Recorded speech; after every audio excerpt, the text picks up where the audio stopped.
முதலாவது மாதத்திலே உடையவரை தஞ்சமென்பார், இரண்டாவது மாதத்திலே இறைவனை கரங்குமைப்பார், மூன்றாவது மாதத்திலே அவளுக்கு முகவெளுப்பு கண்டிடுமா.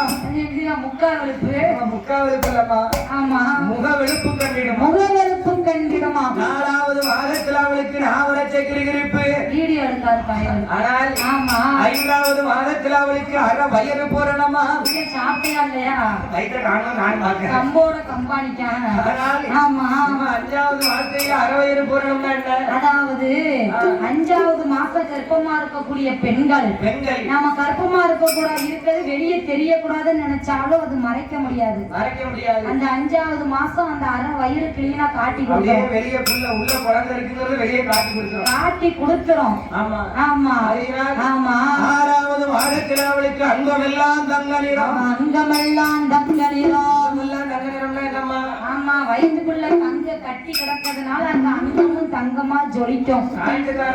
இருந்தாலும் அந்த முகம் வந்து பளபளன்னு மேனி எல்லாம் முன்ன ஆரம்பிக்கும். ஆமா, அதுவும் பொம்பளை பிள்ளைக்கு தனியா ஆம்பளை பிள்ளைக்கு தனியா. ஆம்பளை பிள்ளை எப்படி இருக்கும், பொம்பளை பிள்ளை எப்படி இருக்கும்? ஆம்பளை பிள்ளைனா கறிப்பேவுல நம்ம காலம் பூரா நம்ம உழப்ப புடுங்க வார பேவுல யாரு பூரா பெத்த தாய் தாப்ப உழப்ப யாரு புடுங்க வாரா?